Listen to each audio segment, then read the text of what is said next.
Bienvenue à nos côtés pour Life is Smart. C'est un nouveau rendez-vous sur Bismart et c'est surtout le premier rendez-vous télévisuel dédié au business du divertissement. Ils nous régalent, ils nous font vibrer des émotions, mais que se cache derrière chacun des spectacles qui vous plaît? Justement, ce sont les questions qu'on va se poser ici. On va décrypter les coulisses du divertissement, savoir derrière chaque artiste que vous aimez, comment ils gèrent leur entreprise et donc leur succès. Et quand je dis on, c'est avec Angelo Gopé. Salut. Salut, bonjour et bienvenue à cette première. Mais merci Angelo de ce bienvenue. Angelo, pour vous présenter rapidement, vous êtes le patron français de Live Nation, le plus grand organisateur et producteur de spectacles. Donc vous êtes bien placé pour nous en parler. Oui, tout à fait. Et on a voulu créer cette émission parce qu'il est important de se dire que c'est un vrai métier d'être producteur, d'être artiste, d'être entrepreneur et qu'il fallait mettre en avant des gens qui ont réussi, des gens qui donnent envie. Et aujourd'hui, on a la chance d'accueillir deux grands personnages qui donnent envie dans deux métiers différents, mais qui se regroupent. Donc le premier, c'est Monsieur Gad Elmaleh. Ouais, bien bon. Voilà. Malais. Elmaleh. Donc, avant, ce qui est bien, c'est qu'on parlait de la maman de Gad, maintenant on parle du fils de sa maman. Je suis devenu le fils de ma mère. Tu vois, Elle m'a piqué la et ce qu'on apprécie quand même, c'est quelqu'un comme Gad, aujourd'hui, a ce recul nécessaire pour dire, et il avoue. Donc voilà, Gad, merci d'être là. Merci, je suis content en tout cas d'être là pour la première en tout cas. Avec Pascal Nègre, que j'aime beaucoup. On inaugure. Oui, c'est inaugure. C'est émouvant. Ouais. Voilà, on essuie les plâtres. J'ai jamais compris cette expression, mais. Non, on n'essuie pas les plâtres. Il n'y a pas beaucoup de plâtres. Il n'y a pas beaucoup de.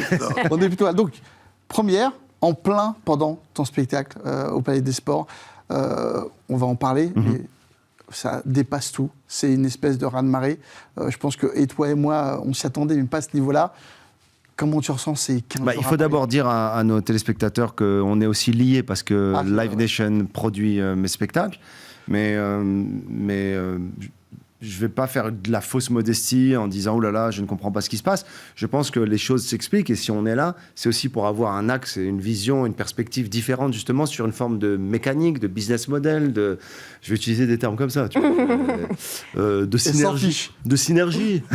Non, ce que je pense, c'est que c'est un spectacle qui, dans son inspiration, dans son écriture, arrive à un moment de ma vie où il s'est passé tellement de choses. Dans ma vie perso, dans ma vie professionnelle, dans un contexte actuel, ça rencontre tellement de choses que ça fait un événement. Moi, en tout cas, c'est des retrouvailles avec le public. Et c'est plus fort que mes spectacles précédents. Et ce que je vis sur scène, ça me rappelle mes spectacles à mes débuts. C'est-à-dire la ferveur, ce qui se passe après les shows, ça me rappelle mes débuts. Voilà. Donc, je sais pas. Je pense que c'est plus après aux observateurs d'analyser. Moi, je peux pas m'auto-analyser. Mais en tout cas, j'ai ce sentiment-là, quoi. Alors, écoute, on va en parler après avec Valérie. Deuxième invité, Pascal Nègre. Bonjour. Voilà. Pascal, je ne vais pas dire qu'on ne le présente plus, parce qu'il a un incontournable aujourd'hui dans le divertissement en général. Patron ultra puissant de Universal. Donc, tu as d'abord été Polygrim, puis après Universal. Aujourd'hui, il faut quand même le dire aux gens, c'est que si aujourd'hui Universal a été valorisé à 30 milliards, c'est beaucoup. Grâce à toi. Et même un peu, oui. Oui, Ouais, non, on se connaît, donc on ne va pas se mentir, et puis on n'est pas en langue de bois ici. On dit, alors moi aussi je reprends. Franchement, je cartonne. Voilà, donc voilà. Et aujourd'hui, tu t'es détaché de ça, tu as créé plusieurs entreprises, on est là pour en parler. Comment tu te sens par rapport à tout ça, d'avoir dépassé dans le grand disque et d'arriver aujourd'hui dans une entreprise qui est à toi, qui t'appartient Mais je pense que ça correspond au moment. Je pense que pendant très longtemps, le jeu dans l'entertainment, c'était big is beautiful. Voilà, plus t'étais gros, plus t'étais puissant. Et je pense qu'aujourd'hui, l'important, c'est pas d'être le plus gros, c'est d'être le plus rapide. Et je pense que souvent, quand on est petit, on est plus rapide. Donc voilà. Et c'est vrai qu'aujourd'hui, moi, j'ai une petite entreprise, j'ai une vingtaine de salariés, j'ai plusieurs entreprises, une vingtaine de salariés. Et le but, c'est d'être rapide. Voilà, c'est d'être un sniper. Et je pense que ça correspond au moment. Voilà, c'est mon sentiment. Donc, et puis deuxièmement, c'est génial de vivre d'autres aventures que d'avoir été pendant 21 ans le patron de la plus grosse maison de disques en France. Puis j'étais un des patrons du monde. Donc voilà, c'est vivre autre chose. Et je trouve ça super, avec toujours le fondement qui est travailler avec des artistes directement. C'est ça qui m'excite. Et voilà quoi. Et donc je m'éclate, voilà. Alors Pascal, juste pour rebondir à ce que vous dites sur la rapidité, c'est-à-dire saisir le moment, parce que la société va de plus en plus vite, sauf que le monde artistique, il a son temps à lui, le temps de la création, le temps de la maturation. Comment est-ce que vous faites avec ces deux injonctions contradictoires ? Et je pense que vous avez raison et tort. Si on prend la musique, elle a toujours dépendu du contenu, du contenant. Quand le 45 tours est arrivé, il fallait le temps de presser. Non. Il fallait faire 4 titres de 2 minutes. Parce qu'après, si vous vouliez faire des 4 titres de 10 minutes, ça rentrait pas sur le truc. Bon. Et puis après, le format a changé. Il y a eu des albums, on a pu mettre 8 titres. Bon. Il y a plein de grands albums de l'histoire de la musique, les années 70, ils ont 8 titres. Aujourd'hui, tu as un artiste qui te sort un CD de 8 titres, tu te dis, qu'est-ce que t'as foutu là-dedans ? Le CD est arrivé, on a pu en mettre plus. Donc, la stéréo, où tout à coup les gens jouaient, allaient écouter les albums de Pink Floyd à l'époque, ils jouaient, mettez le casque, vous avez le truc qui démarrait dans cette oreille, puis vous passez à travers le cerveau, puis revenez là. Les artistes ont toujours utilisé les révolutions technologiques. Et donc là, c'est vrai qu'il y a plein de révolutions technologiques, même dans la communication. On a fait des clips pendant des années, après on nous a dit que c'était fini, ça marchait plus en télé, puis YouTube est arrivé, ça a explosé à nouveau. Aujourd'hui, TikTok, voilà, vous n'avez pas intérêt à résumer votre pensée, cher monsieur, en quelques secondes. Bon, il faut apprendre ça, il faut apprendre à ça. Moi, je manage un artiste qui s'appelle Hera, il y a eu un remix qui vient de sortir. Le titre était sorti à Méno, qui est sorti il y a plus de 20 ans. Il y a eu 10 milliards de vues sur TikTok en 3 semaines. 10 milliards de vues, on me parle. Bon, c'est des gens qui s'amusent, ils font comme ça, ils font les couillons 10 secondes sur la chanson, ça donne 10 milliards de vues. Bon. Donc, il faut en permanence s'adapter. S'adapter, c'est pas se trahir, c'est les fondamentaux. Mais c'est la capacité d'utiliser d'autres moyens pour communiquer avec le public, créer. C'est ça le jeu. Et on est là, nous, pour stimuler les créateurs. Pour moi qui crée. De toute façon, Gad, on le voit, toi aussi, la communication, c'est devenu une nerf de la guerre. Tu t'es vraiment accaparé ça. Et on voit vraiment que c'est une envie, c'est une appétence, et c'est quelque chose qui est aussi intéressant que d'être sur scène. Oui, et alors pour compléter ce que dit Pascal sur il y a ce contenu, mais il y a une forme aussi. C'est-à-dire qu'avant, quand on n'avait que la télé, on produisait les choses, et elles étaient placées et ça passait. Aujourd'hui, il faut qu'on change aussi notre manière de parler aux gens, et on va même d'ailleurs vers plus d'authenticité et de spontanéité. C'est pas de l'honnêteté, mais c'est de la spontanéité. Ça marche de plus en plus.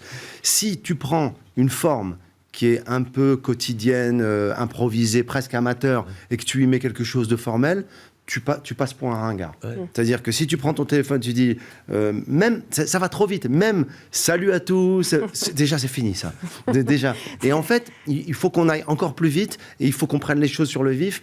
Et moi, quand je prends mon téléphone, et en même temps je fais les saluts de mon spectacle, et je montre les gens, et que c'est intégré, mais il faut que je sois... Voilà, il y a une quête d'authenticité, je trouve, de plus en plus de la part des artistes, et le public, il détecte au quart de seconde ce qui est vrai. Puisqu'on a tellement d'offres, on a des millions d'heures d'images, de choses qui nous parviennent de 4 coins du monde, qui sont vraies. On a de la télé-réalité, on a du reportage, donc on ne peut pas nous se permettre tout à coup de demander une attention incroyablement... Sauf si là, on rentre dans une salle de cinéma, on est à la lumière. Mais au quotidien, là-dessus, il faut que la musique, que l'humour, que la télé...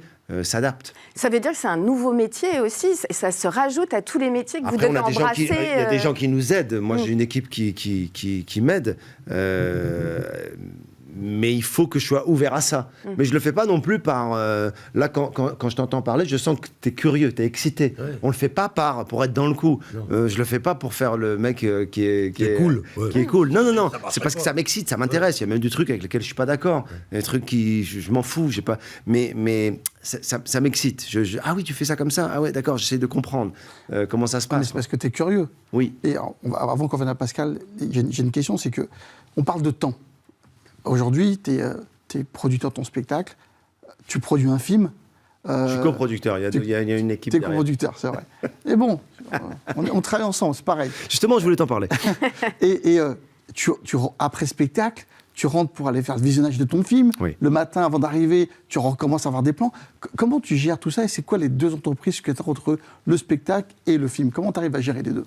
Alors, souvent, on pose cette question. D'abord, il y a une grande envie, une grande curiosité, un grand besoin. Je fais des projets que j'ai choisis. Je suis moins dans des projets maintenant, à 50 ans, où c'est très rare que je me réveille un matin en disant « Ah, je dois aller faire ce truc ». C'est le dicton, faites un truc que vous aimez et vous travaillerez jamais. Alors oui, tu es fatigué, oui, il y a des contraintes, oui, il y a de la pression, mais je suis excité. Là, moi, je suis excité d'être là aujourd'hui. Par amitié, mais aussi parce que ça m'excite. Je me dis, mais c'est quoi? Qu'est-ce qu'ils sont en train de faire? C'est quoi Bismart? C'est quoi Life is Smart? Pourquoi toi, t'es dedans? Ah, il y a un nègre qui vient. Mais pourquoi nègre, il vient? Ah, ok, tout ça, je la connaissais. Je te promets que mon moteur, c'est la curiosité. Je pense que t'es un peu là-dedans.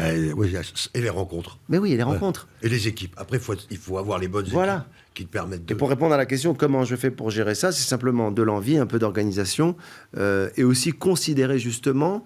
parce que je te vois venir, et je vois la thématique de l'émission, considérer et ne pas nier que nous sommes un peu aussi des produits, c'est pas péjoratif, et que ces produits-là, ils ont besoin d'être travaillés avec intelligence, avec respect de la création, de l'artistique et tout, mais je comprends que ce sont des machines qui ont besoin d'une mécanique, et moi je nourris cette mécanique-là, avec ce que je décide de faire et d'influer dedans, mais il y a la curiosité et l'envie qui m'aide à gérer, en fait, pour répondre à la question. Et le plaisir de l'artiste et celui du producteur sont les mêmes? Non, pas du tout.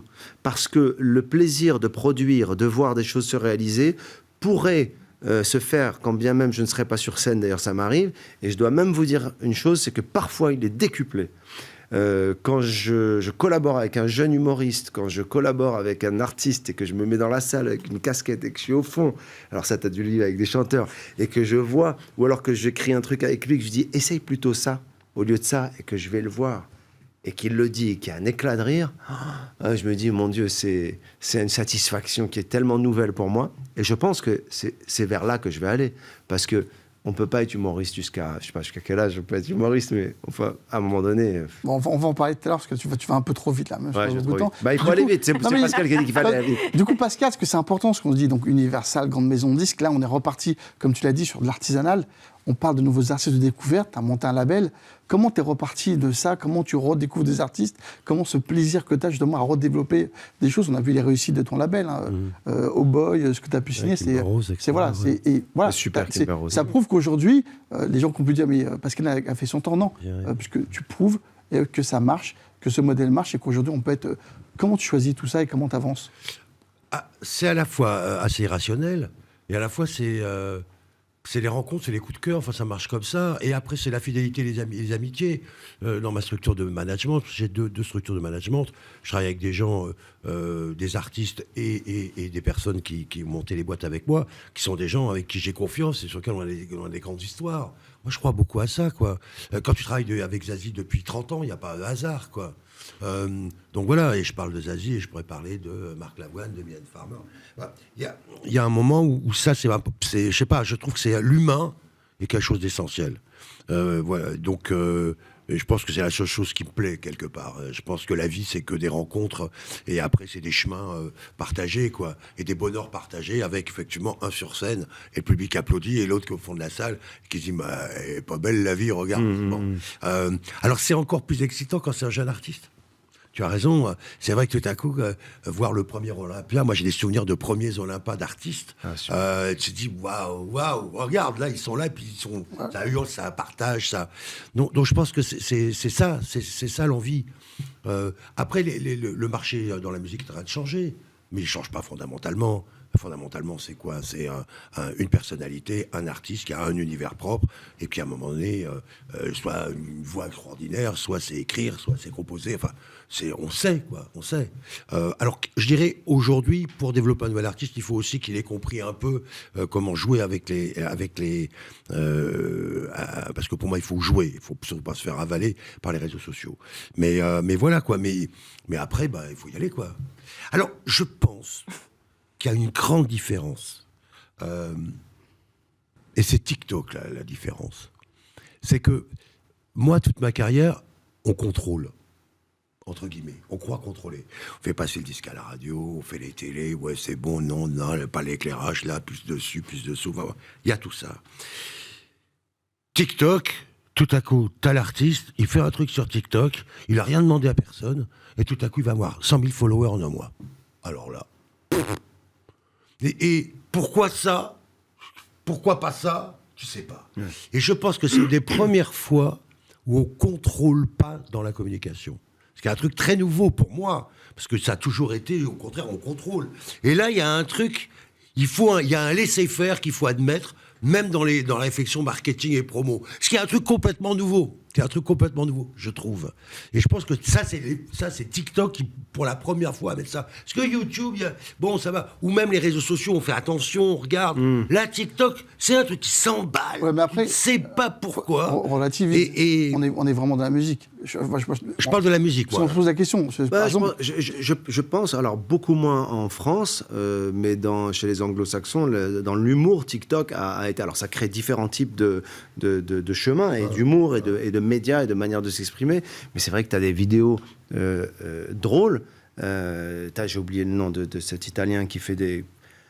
Il a fait des centaines de millions de vues, tout simplement en imitant des images connues, et en les ridiculisant. C'est-à-dire, il monte l'image d'une pub connue et il fait juste... il contredit la pub, j'ai oublié. Et en fait, il y a pas de... C'est pas un comique qui a un spectacle sur scène, c'est pas que c'est incompréhensible, mais la vitesse à laquelle ça va, c'est fou. Mais ça existe dans l'humour, beaucoup aussi. Mais on va dire que c'est une autre approche. On n'est pas sur le verbe, on est sur une attitude, une personnalité, un micro-événement.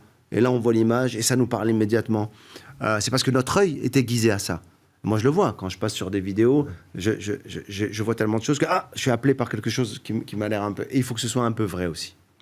Mais est-ce que la puissance due aux réseaux sociaux amène les gens dans les salles, amène les gens à acheter des albums et amène les gens à venir voir les spectacles? Alors, oui et non. Parce qu'il y a deux choses. Moi, je dis oui parce que... Alors, moi, je vais dire oui, tu vas le dire non. Non, je dis oui, j'ai dit oui. Et non. mais il faut Alors, moi, c'est je bien, dis- non, mais c'est bien. moi, qu'il y je a dis un oui concept. parce que... J'ai raison, Moi, c'est je dis oui, oui, c'est non. Non, mais je vais vous donner... On va prendre des exemples très concrets parce que c'est comme ça qu'on comprend aussi. Aujourd'hui, il y a un humoriste qui s'appelle Redouane Bougueraba qu'on n'a jamais vu à la télé. Jamais. J'ai été le voir à La Cigale. C'est une folie. C'est sold out. Il fait des chiffres hallucinants. Il fait 15-20 cigales. Il fait à l'européen 30-40 européens. Il fait le Dôme à Marseille. Il y a 3 ou 4 000 personnes. Il n'a jamais été invité sur un plateau télé.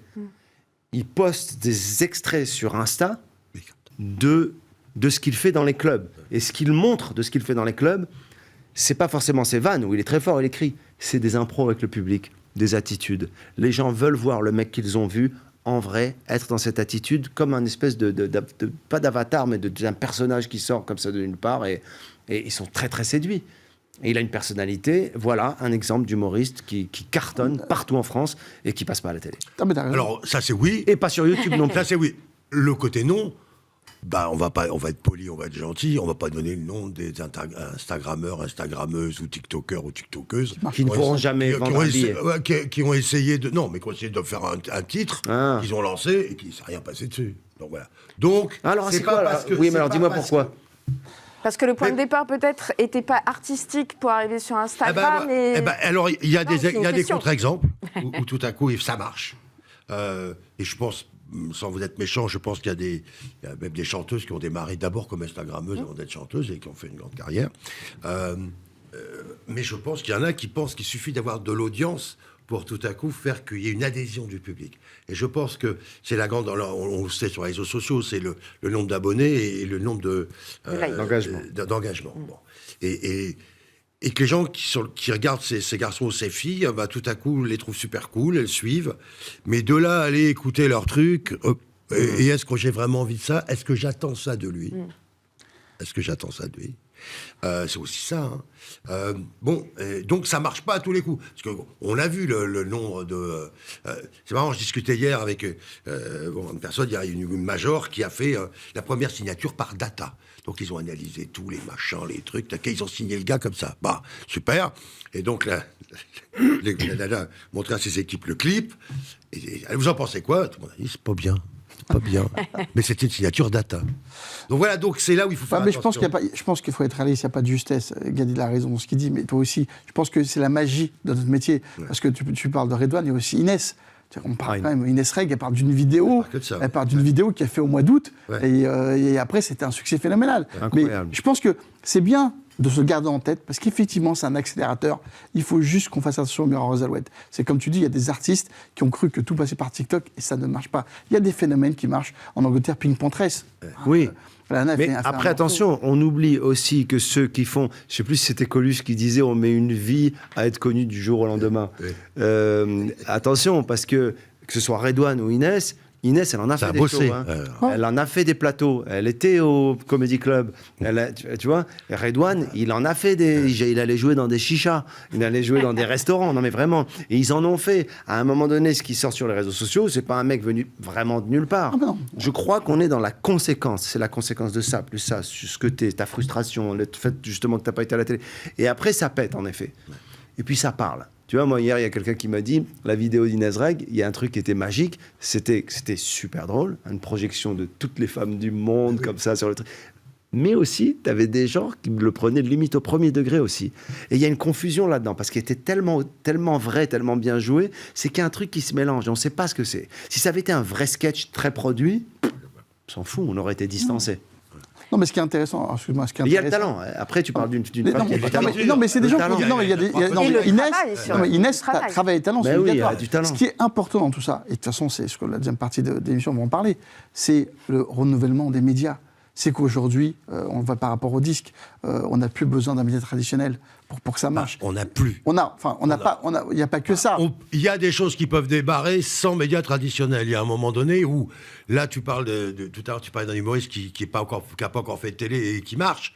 Le jour où il fera des télés, il marchera encore plus. Ouais, voilà. Donc, C'est un accélérateur. Pour un public élargi, peut-être, Oui, bah voilà, surtout. donc, en même temps, moi, je le rappelle, hein, 50 000 nouvelles chansons par jour qui arrivent sur Deezer ou Spotify. Ah ben, ça pousse, hein. 50 000 nouvelles C'est fou. chansons par jour. Allô? Bon. Ah ben oui, donc pour faire entendre là-dedans, faut y aller. Hein. Bon. Donc je pense qu'il y a effectivement plein de nouveaux médias qui permettent de parler au public, de tester des choses, de créer des buzz. Attention, parce que les buzz, ça peut être bien, et au bout d'un moment, quand le buzz est terminé, au revoir. Donc comment on construit, c'est une autre problématique qu'on pourrait évoquer ici. C'est, moi je le vois dans la chanson, c'est quand même de plus en plus dur de faire une carrière. Quand même, hein, où on est plus sur l'achat de l'album du moment, la chanson du moment, mais est-ce qu'on vraiment on adhère à l'artiste et est-ce qu'on va le suivre? C'est quand même inquiétant, enfin moi je trouve ça inquiétant depuis un certain nombre d'années. Donc voilà, donc c'est plus compliqué que ça en a l'air. Ouais. Après, il y a un autre truc, c'est qu'on n'est plus dans un process, tu vois. Il y a un moment, il y avait un process. Comme tu l'as dit, il y avait une forme de contrôle. Donc cet artiste, il fait un album, on va l'amener en télé, il va faire de la promo, il va faire ça. En fait, il y a plusieurs routes. Il ne faut pas prendre la meilleure, il faut prendre la plus juste pour l'artiste. Moi, je vais donner un exemple très personnel. J'ai voulu faire un album très personnel, très sincère. Je l'ai fait, je me suis fait plaisir. Mais après, je me suis interrogé. Je me suis dit, quand tu es connu comme comique, tu as le droit de faire un album. D'ailleurs, je ne partage absolument pas toute cette... C'était un album de reprise des chansons de Claude de Claude Nougaro Nougaro, sur ouais, le de label Jazz, Blue voilà, Note. que j'avais fait écouter à Pascal, j'ai même fait son émission. Après, t'aimes la musique, tout ça, t'es un artiste qui est... Certes, mais quand les gens te connaissent, moi je suis pas, ce que j'allais dire, je ne suis pas pour cette théorie de en France, on te colle, c'est pas vrai. Ça, c'est des conneries. On nous a montré que Marc Lavoine, il joue dans un film, Joe Star, il joue dans un film, Julien Clerc, il peut aller au cinéma, des acteurs parfaits. Juste qu'il y a des chemins à prendre. Et les gens, c'est pas de leur faute. C'est pas de la faute du public, c'est de la faute de l'artiste. À un moment donné, il y a une chanteuse que j'adore, qui est Noah, Achinoam Nini, chanteuse israélienne, qui m'a dit un truc génial. Elle m'a dit, j'ai écouté ton album, t'as du talent, mais t'es pas un génie pour arriver et nous dire, you're not a fucking genius, ok? Ça veut dire, t'as que du talent. Donc quand on a que du talent et qu'on a déjà ce que t'as, il faut passer par des chemins où tu vas arriver tranquillement, doucement, et l'autoroute par laquelle t'arrives en disant, moi je vais là, mais les gens, ils disent non, on veut pas. Et c'est très intéressant. Et si aujourd'hui je deviens producteur d'un jeune humoriste, ou même d'un chanteur, ou même il y a de la musique qui m'a...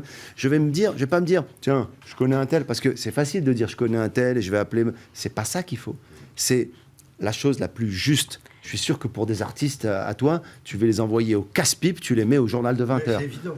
Tu vois. C'est évident. Alors qu'il y en a d'autres, c'est... c'est l'endroit où il faut voilà. aller, et le seul endroit. Mais tu as complètement raison.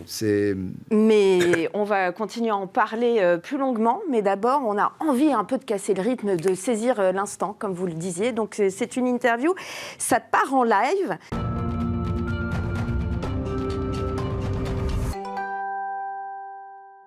Interview, dardard, du tac au tac, ping-pong, bim-boum. Écriture, hein. Vous reconnaissez mon effort. Bien sûr, ça, L'idée, c'est évidemment que vous répondiez le plus rapidement possible avec spontanéité. Puis si vous voulez partir en live, on sera bien content. Première question, Gad. qui Gad. Vous voulez la réponse avant? Vous voulez, on peut aller plus vite. Auriez-vous aimé savoir avant de vous lancer dans le spectacle? Tout jeune. Qu'est-ce que vous auriez aimé savoir que vous savez aujourd'hui?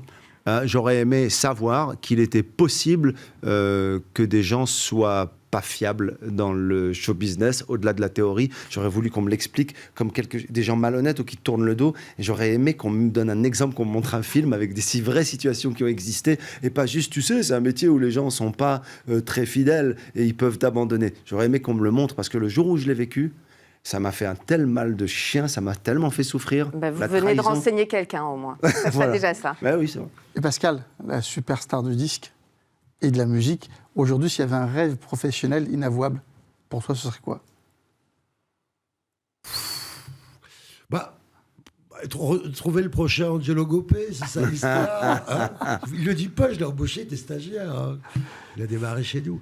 Voilà, ouais, on s'est développé des gens. Moi, ce qui m'amuse, c'est ça. Donc, c'est trouver. S'il y a un autre truc, c'est signer un artiste qui a un succès international. Ça, c'est le fantasme français. Hein, parce que marcher en France, c'est cool. Donc voilà. Et là, je crois que j'ai trouvé. Mais aussi un artiste qui peut avoir. Et qui a un sens, là. Oui. Je pense qu'on a signé une petite, là. Voilà. On écoute après. Mais il y a Kimber Rose quand même. Oui, Kimber Rose. Mais là, je parle d'une petite, c'est intéressante parce qu'elle est franco-chinoise. Ah oui, Okay. donc ça ouvre des perspectives très larges. Très large. On Et comprend elle a pas surtout pourquoi tu beaucoup dis de ça. talent. On comprend pas pourquoi. Et du coup, Et elle a vachement de talent. et on en parlait tout à l'heure, regarde, le monde de demain, notre métier, ce que tu disais, j'ai envie de faire autre chose, Ouais. de m'asseoir et tout, c'est d'aller où? Vers quoi? Vers du contenu, vers des jeunes artistes? Je pense que c'est très important. Alors aujourd'hui, moi, je suis très à l'écoute de la nouvelle génération de stand-uppers, d'humoristes, de comédiens comiques français. Je vais dans les clubs beaucoup. Je joue dans les clubs, je rôde. Et je crois qu'il y a des choses à créer avec eux, avec ce que nous, on sait aussi, le chemin qu'on a pris, et eux, ce qu'ils sont en train de créer. Et je pense que le contenu, comme tu dis, je pense que les clubs en France, ou alors les salles de spectacle, doivent devenir du live, mais aussi une base pour créer des choses entre artistes. Je rigolais en disant synergie tout à l'heure, mais c'est vrai, et créer du contenu. Puisque le contenu, si on a un endroit, c'est génial. On n'a plus à créer l'événement à chaque fois. Le contenu, il se fait dans un rythme naturel. Et ça se fait beaucoup à New York. Il y a plein de comédie clubs qui filment tous les soirs tout ce qu'ils font. Ça ne veut pas dire qu'ils diffusent tout ce qu'ils font. De temps en temps, ils s'assoient, ils disent « Qu'est-ce qu'on a là en ce moment? C'est Noël. On a quoi comme vanne sur Noël là? Ah, il y en a un, hier soir, il en a fait une. Bah tiens, elle est là. Brrr, paf. Ok, c'est 20 secondes. C'est la vanne la plus drôle. C'était en live. Il y a un truc de... Et nous, il faut qu'on apprenne à être là-dedans, quoi. Donc le contenu, il faut l'organiser. Il faut qu'il reste très spontané. Mais il faut capter les choses. Eh ben, j'ai bien fait de dire que c'était des réponses courtes. Ah merde, Et- c'était là le Mais tac au ouais, tac. c'était maintenant. Oh là là, Angelo, bleu. Angelo, vous avez eu l'idée d'une sacrée séquence pour nos invités. Oui. Et je crois que c'est le moment.